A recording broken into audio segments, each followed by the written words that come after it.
Good afternoon everyone.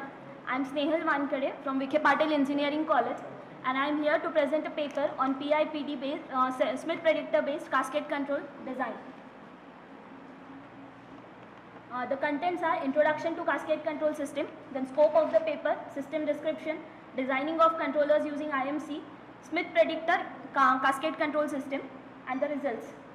So basically if I want to compare cascade control system with single loop feedback control system, in single loop feedback control system, the disturbances are not eliminated until and unless, or the controlling action for disturbances are not started until and unless the set point is deviated from the required value.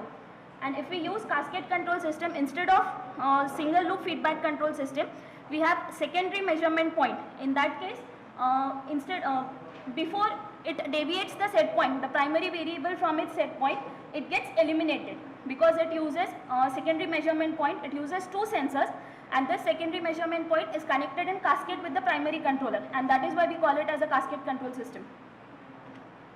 This is the basic structure of cascade control system. R1 is the primary set point. G1. Okay, fine.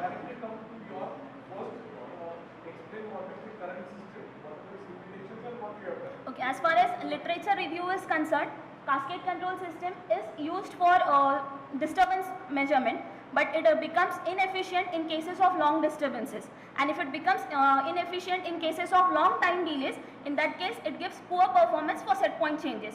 And to improve this, we are using Smith predictor based cascade control system.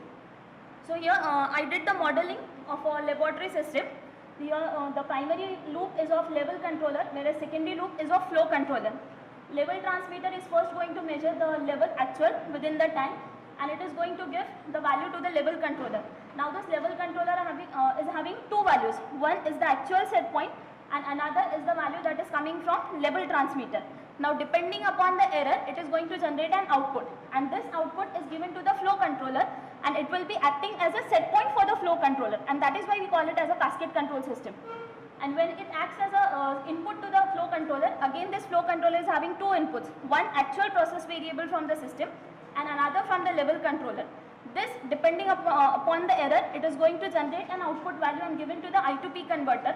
Then in turn this I2P converter is going to generate a standardized signal in terms of 3 to 15 psi, and ultimately it will be given to a control valve. Control valve will then open and close itself and accordingly will adjust the value so as to bring back to its desired set point. This is the method which I have used for process modeling. It is the simplest one, process reaction curve method. In this we first let the process value to get stable at a steady state value. Then we give a step input to the variable, and then again we let the value to come to its steady state. Then from starting point we have given the set point change. Up till the steady state value we go on recording the data, and then we can do the graphical calculations. From this I got these two, since we have two processes, we got two process models. G1 is the level process and G2 is the flow process, and those are the values which I got. 1.7 stands for process gain, 140 seconds stands for time constant of level mode, and 9 seconds stands for theta, that is time delay. Here it becomes very clear that primary loop is very much slower as compared to the secondary loop, and as far as thumb rules of cascade control system is considered, the secondary loop should be very much faster than the primary loop. Then only then it becomes possible for the secondary loop to separate the dynamics, that is low dynamics of outer loop as well as faster dynamics of inner loop. In secondary usually we go for PI or P mode. Here in case of inner process we don't go for derivative, because derivative itself introduces noise within the system, and that is why it is not compulsory to use derivative mode. Then primary can be either PI or PID. In this case I is required to eliminate the offset which is related to proportional mode. Then IMC is the designing process which I have used for controller. Then here the basic advantage of IMC is that it takes into consideration model uncertainties. That means if your model is not perfect, mathematical model which you are getting is not perfect, it can consider those. And second, it helps us to do a certain compromise between the performance of the system as well as robustness of the system. We say that the system performance is very good when it can track the set point rapidly and smoothly without any oscillations or little oscillations, and the system is called as robust when the system can deal with the inaccuracies within the model. This is the method. These are 4 different stages in which we go for IMC. First we factorize it into invertible and non-invertible parts. Then the actual controller which we are getting is the invert of invertible part. Then we go for, factorization here is going to help us make the controller stable. Controller is stable whenever the order of denominator is higher or at least equal to the numerator. Then it becomes physically realizable. Then a filter is added. Usually the filter transfer function which we take is 1 upon lambda s plus 1 raised to power n. Here lambda is the only tuning parameter.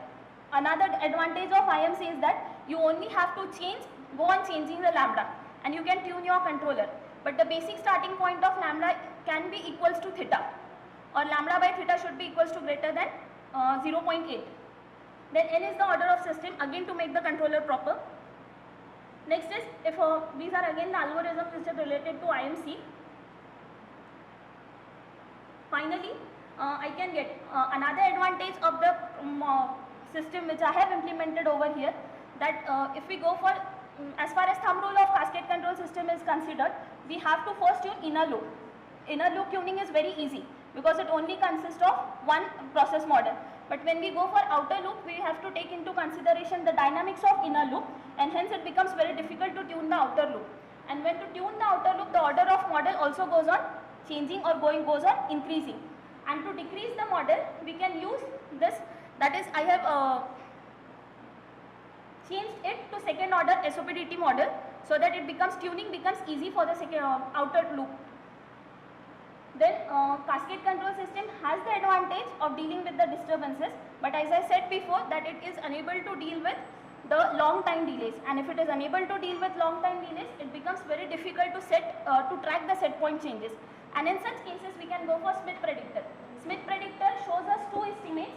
You can see over there. First, the controller output is directly given to the process model.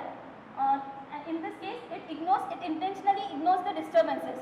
And second is, controller output is directly given to the process model which does not consist of time delay. In this cases, it gives us 2 estimates. This is the actual process which I have implemented. Cascade control system, in inner loop it becomes easy, but outer loop we have to deal with longer time delays, and that is why Smith predictor technology is implemented in outer loop. Again here 2 controllers are used, PI and PD. If PD is made equals to 0, then it will become equal to conventional Smith predictor. But here PI is used for set point tracking, whereas PD is used for making the controller stable. This algorithm is not used before in cascade control system. They have used this algorithm for conventional Smith predictor, but as far as conventional cascade control system is considered, I have used this for the first time. And since these formulas are very easy, it becomes very easy to tune your controller, whether it is internal controller, or that means a secondary controller or primary controller. And these are the results which I have got. So the claim which you are making, have you verified it? Saying that nobody has used, because it is sir, a standard model which is there, and you are saying that it does not be used for cascade. The papers which I have referred, It cannot happen because there is some standard model which has been used for some purpose. Obviously, the researchers since long time. And sir, actually it was the recent paper. Day in and day out, all the large scale industries, they are into instrumentation. And they don't believe the claim. Yes, probably it may be have used, but the papers which I have used. Don't claim that. Extremely sorry, sir, for that. Don't say that that it is the first time you have used it.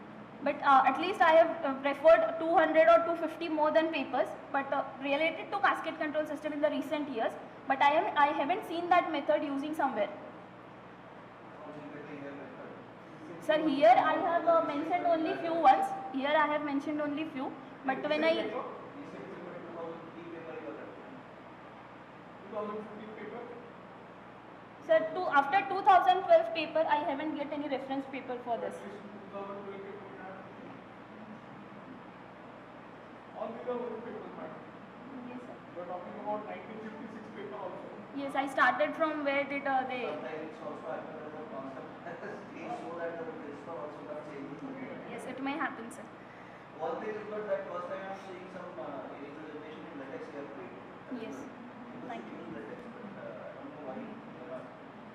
But is quite difficult to deal with that. Those who are not friendly with that, since we are dealing with that from last 2 years, so we are used to with that latex. No, I am working at Ahmednagar, Vikhe Patil Engineering College.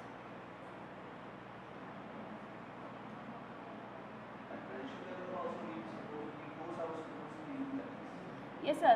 In our college also, right from BE students. Yes, we are asking them. We don't have to use that word, difficult. No, actually we felt it difficult when we were using it. First time it is. First time. That is why I used that word, that it is quite difficult, yes.